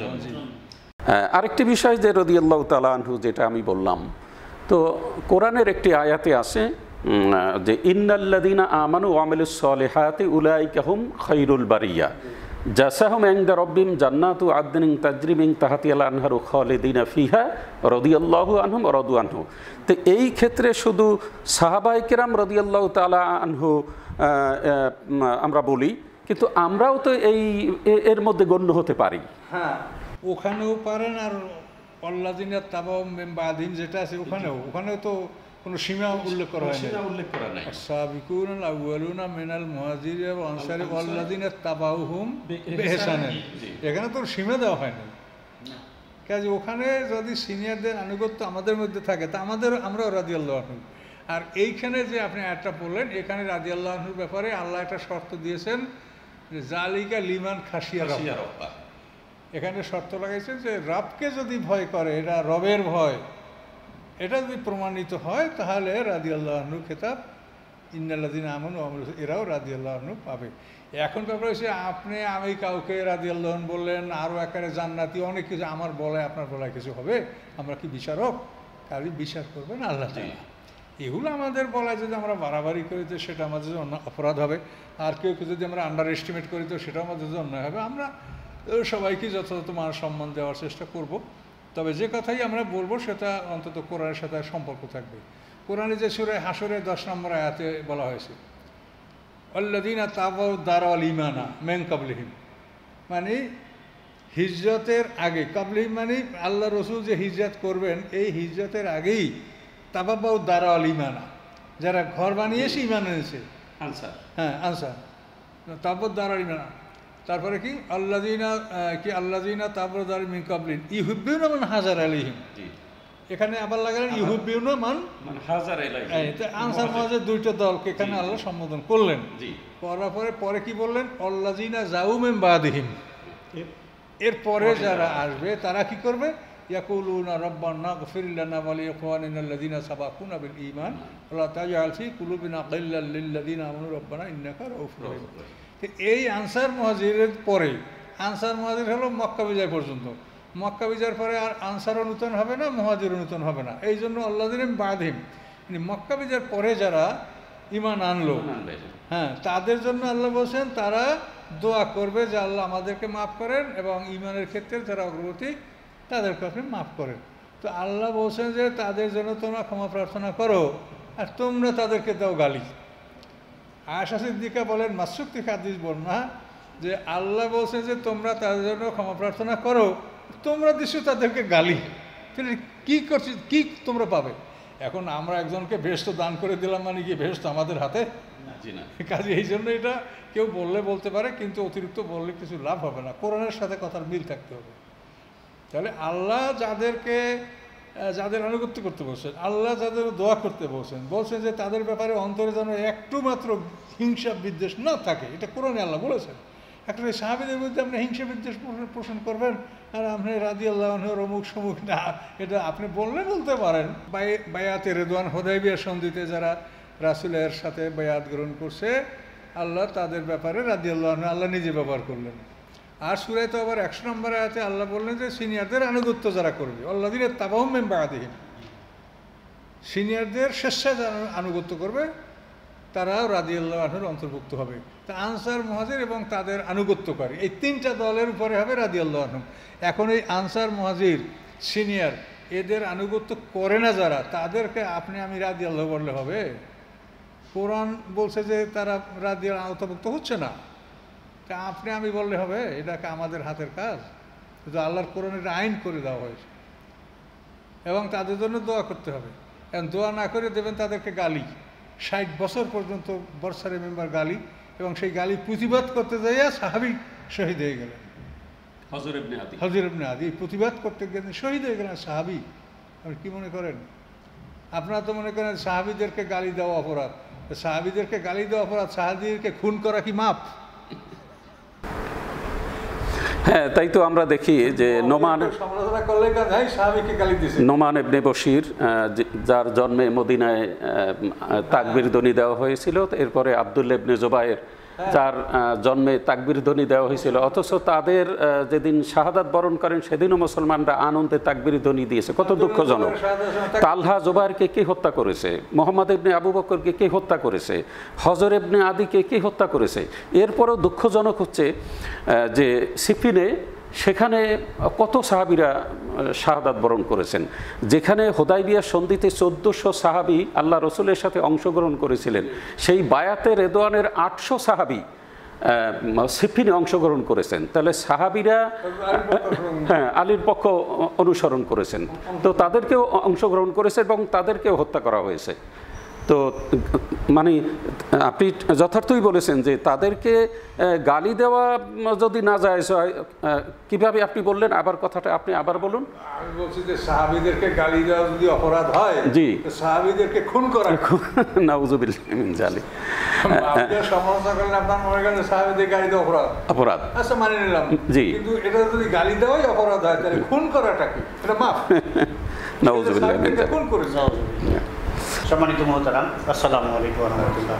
এই দীর্ঘক্ষণের আলোচনা আলহামদুলিল্লাহ ইয়াজিদের বংশ পরিচিতি এবং ইয়াজিদের ক্ষমতার দখলের জন্য দীর্ঘক্ষণ পর্যন্ত তার বংশ পরিচয় এবং সেই সাথে আল্লাহ রসুলের দৌহিত্রের সঙ্গে যে যুদ্ধ বিদ্রোহ হয়ে এই পর্যন্ত আসলেন, একটি বিষয় আমার কাছে একটু জানার খুব ইচ্ছা। সেটি হচ্ছে যে শিয়া সম্প্রদায় এদের আবির্ভাব কখন শুনেন, এবং সেই সাথে আরেকটি কথা, ওইখানে শিয়াদের ব্যাপারে আমার আরেকটি কথা আছে। বর্তমান দেশে শিয়ারা তাজিয়া নামক একটা নিয়ে গোটা দেশে আশুরার দিনে মোটামুটি এটা তারা আনন্দ ফুর্তি এসে করছে, এটা বিষয় যদি একটু দয়া করে আপনি বলতেন। শুনেন, এখন ব্যাপারটা কি, শিয়া শব্দের অর্থ হচ্ছে দল। তো শিয়া মানে দল, তাহলে শিয়ানে আলী, আলীর দল। তাহলে ওখানে তো হযরত আলীকে যারা সমর্থন করছে তারা শিয়ানে আলী, এখনও যারা হযরত আলীকে সমর্থন করে তারা শিয়ানে আলী। তো এখন শিয়ানে আলীর মানে এই না যে মানে আলীকে মানে আল্লাহ রসুল মনে করতে হবে, আলীকে আল্লাহ মনে করতে হবে। মানে আলীর দল তো আসলে আমরাও, আমরাও শিয়ানে, আমরা আলীর দল, আমরা হযরত আলীকে সমর্থন করি। কিন্তু এখন বর্তমানে একটা জিনিস এমন পর্যায়ে পৌঁছেছে যে শিয়া বলতে তারা শিরকের মধ্যে সম্পূর্ণ লিপ্ত হয়ে আছে।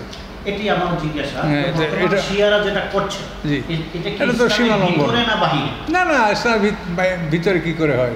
ইসলাম তো ইসলাম, এইগুলো চিন্তা না করাই ভালো। এগুলো মানে সবই তাদের আবিষ্কার। এখানে হযরত আলীর ওই দুমাতুল জামদানের সালিশি বৈঠকের এই বেইমানির ঘটনার পর তো একদল হলো খারিজি, যারা মনে করে যে আল্লাহ ছাড়া কাউকে বিচারক মানা অপরাধ, তার কাজে আলী মুআবিয়া এরা মানুষকে সালিশ মানছে, এটা অপরাধ, কাজে এরা সবাই খুনের যোগ্য, এরা হলো খারিজি। আর রাফিজি হলো যারা অমান্য করে, আর শিয়া হলো আলীর দল।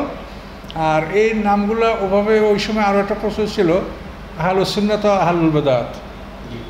আলীর দলকে আহলুস সুন্নাত বলা হতো, ওদের দলকে আহলুল বিদআত বলা হতো।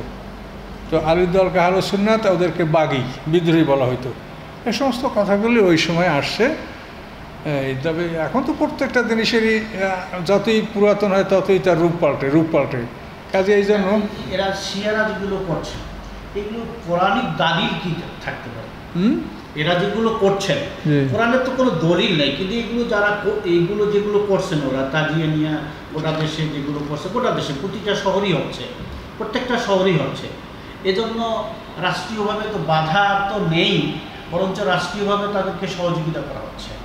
ওগুলো বলতে যায় না, কথা হচ্ছে আরেকটি বিষয় মহতারাম, আপনার আলোচনার মধ্যে একটি বিষয় আমার মনে হয় যে বাদ পড়ে গেছে, সেটি আপনার জবান থেকে শুনলে আমাদের অনেকটা সহায়ক হবে। সেটা হলো সাবাই, যে সাবাই যে দলটি উদ্ভব হয়েছিল সেটা কখন এবং কিভাবে, এবং এদের চিন্তাধারাটা কি? এটা হজরত ওসমান রাদিয়াল্লাহু তাআলা আনহুর জামানায় আব্দুল্লাহ ইবনে সাবা ইহুদি ইয়ামানের অধিবাসী ছিল এরা। তো এদের উদ্দেশ্য ছিল ইসলামের মধ্যে ফাসাদ করা। এরা মুখোশধারী ইসলাম, তারা ইসলাম গ্রহণ করছে মুখে, কিন্তু আসলে তারা ছিল মুনাফিক। তাদের উদ্দেশ্য ছিল মুসলমানদের ফিতনা সৃষ্টি করা, জাল হাদিস তৈরি করা। তো এইসব উদ্দেশ্য নিয়েই তারা মুসলমানদের মধ্যে ঢুকছে আব্দুল্লাহ ইবনে সাবা, এবং এই সাবাই সম্প্রদায়ের মাধ্যমেই তো হযরত ওসমান গনি রাদিয়াল্লাহু তাআলা আনহু শাহাদাত বরণ করেছেন। সাবাইরাই তো, হ্যাঁ, ওসমান হত্যার ব্যাপারে সাবাইরাই এটা করেছে, সাবা ইহুদি সম্প্রদায়ের, আর এরা তো মুসলমানদের চরম শত্রু। তার মানে আব্দুল্লাহ ইবনে সাবা সে ছিল কপট মুসলমান। ওসমানের হাতে, ওসমানের খেলাফতের আমলে ওসমানের হাতে হাতিয়ে তিনি বায়াত গ্রহণ করেছিলেন এবং মুসলমান হয়েছিলেন। কিন্তু পরবর্তীতে দেখা গেল যে আলীর আমলে যে অসংখ্য জাল হাদিস তৈরি করার অপরাধে যে তাকে হত্যা করা হয়েছিল। তো বিষয়টি সাবাই সম্পর্কে আমরা এতটুকুই জানতে পারলাম। তো মহতারাম, আপনার আলোচনার যে 3 পর্বে আপনি যে আলোচনা করেছেন, আজকের হলো তৃতীয় পর্ব। তো এর আগের 2 পর্বে আমরা যেটা জানতে পারলাম যে সাহাবীদের ঈমানের ব্যাপারে আমরা কোনো সংশয় প্রকাশ করছি না, সাহাবীদের ঈমানের ব্যাপারেও আমাদের কোনো প্রশ্ন নেই। কিন্তু তাদের যে এই যে রাজ্য দখল বা তাদের যে বংশীয় যে ক্ষোভ, আমরা দেখতে পাচ্ছি যে বনু হাশেম এবং বনু উমাইয়া, এই যে দ্বন্দ্বটা কিন্তু রাসূল আকরাম সাল্লাল্লাহু আলাইহি সাল্লাম জন্মের আগে থেকেই চলে আসছে। এরপরে আমরা দেখতে পাই যে আবু সুফিয়ান বদর যুদ্ধের পরে মক্কা বিজয় পর্যন্ত তিনি যে রসুলের বিরুদ্ধে, সাহাবীদের বিরুদ্ধে এবং মদিনাকে দখল করার জন্য যে চেষ্টা করলেন, ঐতিহাসিকভাবে এটা প্রমাণিত যে মুহাম্মদ সাল্লাল্লাহু আলাইহি সাল্লাম যদি বিজয় লাভ করেন তাহলে সেটা বনু হাশেমের বিজয় বলে তিনি এটাকে মনে করেছেন, এবং এখানে বনু উমাইয়ার পরাজয়। এরপর আমরা দেখতে পাই যে মুআবিয়া রাদিয়াল্লাহু তাআলা তিনি প্রাদেশিক গভর্নর ছিলেন 22 বছর সিরিয়ার, এবং এরপরে তিনি ক্ষমতা দখল করেন আরও 19 বছর, তাহলে 41 বছর তিনি ক্ষমতায় ছিলেন। তো 41 বছর পরে তিনি হযরত আলীর প্রতি সহানুভূতি দেখাবেন, তাহলে তো আবার সেই বনু হাশেমের বিজয়ী আবার চলে আসলো। তাই এটা তিনি তো কী করে এটা মেনে নেবেন? তো আমার মনে হয় যে এখান থেকেই তার ছেলেকে সে অর্থাৎ কি বলে ক্ষমতার উত্তরাধিকারী হিসাবে তিনি নির্বাচিত করলেন। আমার মনে হয় যে এখানেও সেই বনু হাশেম এবং বনু উমাইয়াদের দ্বন্দ্বটা বোধহয় তখনও অত্যন্ত প্রকট ছিল বলে আমার মনে হয় এই ইতিহাস শোনার পরে। মনের ব্যাপার যেটা আসলেই তো এরকম। এখন সব কথা হলো যে কোরআনের থেকে আমরা খুব সংক্ষেপে বুঝতে পারি। কোরআনে যে সাহাবিকুনাল আউয়ালুন বললেন, তার কারণ সাহাবি মানে তো সাথী, সাহাবি মানে সাথী। কোরআনে যে কথাটা সাহাবিকুনাল আউয়ালুন বলা হলো, কোরআনে তো এই যে সাধারণ মুসলমানদের অনুকরণের কথাটা বলে নাই, সবসময় সাহাবিকুনাল আউয়ালুন, সিনিয়র। তো এখন মক্কা বিজয়ের পরে যারা মুসলমান হয়েছে এরা তো রাসূলের সাহাবি না, মানে রাসূলের সাথে জীবনযাপন করার এরা সুযোগ পায়। সাহাবি শব্দ সাথী, এরা হলো শিডিউল সাহাবি, মানে সাহাবিদের তালিকা, রাসূলকে দেখি মানে এদেরকে তুলাকা বলা হয়। হ্যাঁ, মক্কা বিজয় তোলাকা মানে এরা সাধারণ ক্ষমাপ্রাপ্ত। এই কাজেই এরা রাসূলের প্রশিক্ষণটা পায়নি। হিজরত করাটা ফরজ ছিল কেন? যে হিজরত না করলে রাসূলের প্রকৃত শিক্ষা তারা লাভ করতে পারবে না, এই জন্য হিজরত করাটা ফরজ, এটা সোজা মনে করিয়েন না। কাজে এই ফরজ যারা আদায় করতে পারে নাই, তাহলে তারা তো একটা ফরজ থেকে পিছনে। জি জি জি, হিজরত করা ফরজ, এখন এই ফরজটা আদায় করতে পারলো না, তাহলে তারা একটা ফরজ পিছনে আছে না, পারলো না অথবা করেনি। হ্যাঁ, পরেও দরকারও ছিল না। মক্কা বিজয় তো করার কোনো বিজয় করার তো কোনো হিজরত নেই। যারা মক্কায় মুসলমান হয়েছে তারা মক্কায় থেকে গেছে, আল্লাহ রাসূলের সান্নিধ্য তো তারা পাননি না। এবং ওই সময় যারা মক্কায় মুসলমান হয়েছিলেন তো তারা পরবর্তীতে যতগুলি দুর্ঘটনা আমরা দেখতে পাই মূলত তাদের দ্বারাই হয়েছে, তাদের দ্বারাই হয়েছে। আমরা এত কথা যাই বলি, আল্লাহর কথা সংক্ষেপ। আল্লাহ বলছেন এই সিনিয়রদের আনুগত্য করলে তারা রাদিয়াল্লাহু আনহু, তা না হলে এই রাদিয়াল্লাহু আনহু আপনি লকব যদি খামাখা নেন তো নিতে পারেন, কিন্তু হবে না। সিনিয়রদের আনুগত্য ছাড়া হ্যাঁ দেন, আপনি সবাই দেন। যদি কেউ বলে, বলা কি যাবে?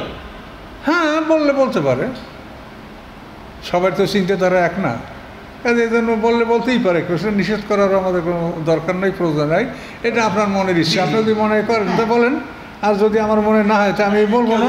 হারামটাকে বলে এটা জায়েজ, যদি নাজায়েজটাকে কেউ যদি বলে যে এটা জায়েজ, না এই ব্যাপারে এটা এখানে জায়েজ না জায়েজ ওই পর্যায়ের এটা বিষয় না, এটা হলো একটা মনের বিষয় এবং ইজতিহাদের বিষয়। আপনি যে বিষয়টা কি বুঝেছেন কোরআন থেকে, সেই হিসাবে আপনি সিদ্ধান্ত নিয়ে বলেন। সম্মানিত ভিউয়ার্স, এতক্ষণ ধরে আমরা অত্যন্ত চমৎকার আলোচনা শুনলাম দেশ বরেণ্য আলেম দ্বীন, বিশিষ্ট ইসলামী চিন্তাবিদ হযরত মাওলানা মোজাম্মেল হকের জবান থেকে, এবং আরও আমাদের সাথে সংযুক্ত ছিলেন বিশিষ্ট ইসলামী চিন্তাবিদ হযরত মাওলানা আমিনুল ইসলাম। তো আমরা দুজনকেই ধন্যবাদ জানাচ্ছি এতক্ষণ ধরে আমাদের সাথে থাকার জন্যে। সম্মানিত ভিউয়ার্স, প্রতিনিয়ত নতুন নতুন ভিডিও পেতে আমাদের চ্যানেলটি সাবস্ক্রাইব করুন এবং পাশে থাকা বেল বাটনে প্রেস করুন। সম্মানিত ভিউয়ার্স, অধ্যক্ষ মাওলানা মোজাম্মেল হকের আলো আদার সিরিজের 7টি বই আমাদের কাছে আপনারা পাবেন। দেশের যে কোনো প্রান্ত থেকে আপনারা চাহিদা থাকলে অথবা আমাদেরকে কল করলে অবশ্যই আমরা কুরিয়ার সার্ভিসের মাধ্যমে আপনাদেরকে পাঠিয়ে দেব। এরপরেও অধ্যক্ষ মাওলানা মোজাম্মেল হকের 20 বছরের গবেষণালব্ধ বিখ্যাত তাফসির বের হচ্ছে। ইতিমধ্যেই আমরা 4 খণ্ড বের করতে পেরেছি, আর সামনে খুব তড়িৎ গতিতে আমরা চেষ্টা করব বের করার জন্যে। তো সেগুলি যদি আপনারা পেতে চান তাহলে আপনারা যোগাযোগ করুন। তাহজিব সেন্টার 01972064033। এরপরেও মহতারাম আজকের আলোচক অধ্যক্ষ মাওলানা মোজাম্মেল হক সাহেবের সাথে যদি যোগাযোগ করতে চান তাহলে আপনারা কল করুন 01716251508।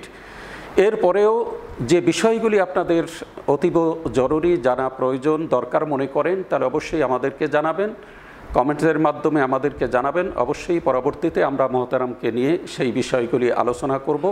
অনেকেই আপনারা কমেন্টস করেন যেগুলি শোভনীয় নয়, তার কারণ মহতারাম ইতিহাস থেকে কথা বলছেন এবং এর রেফারেন্স সহ কোন বই থেকে, ইতিহাসের কোন দলিল থেকে তিনি কথা বলছেন। যদি এর বিকল্প কোনো ইতিহাস আপনাদের জানা থাকে তাহলে আমাদের কাছে আপনারা জানান, এবং অধ্যক্ষ মাওলানা মোজাম্মেল হক সাহেব ওনার সাথেও আপনারা যোগাযোগ করতে পারেন। ওনার নাম্বার আপনারা স্ক্রিনে দেখতে পাবেন। এবং আরও আপনাদেরকে সহজ করে দিচ্ছি, আপনারা যদি তাহজিব সেন্টারে এসে যদি বিষয়গুলি আমাদেরকে জানান তাহলে আমরাও উপকৃত হব, আপনারা উপকৃত হবে, জাতি উপকৃত হবে যদি এর বিকল্প কোনো ইতিহাস আপনাদের জানা থাকে।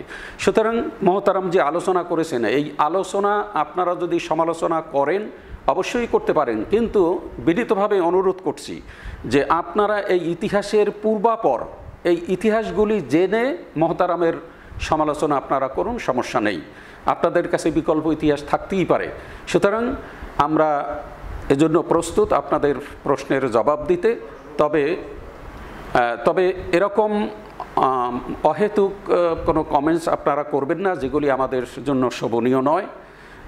আপনারা অবশ্যই এ ব্যাপারে খেয়াল রাখবেন। আমরা আপনাদের সকলের কল্যাণকামী, সকলের কল্যাণ কামনা করে আজকের এ পর্যন্তই। আমা তৌফিক ইল্লা বিল্লাহ আলাইহি তাওয়াক্কালতু ওয়া ইলাইহি উনীব। আসসালামু আলাইকুম ওয়া রাহমাতুল্লাহি ওয়া বারাকাতুহু।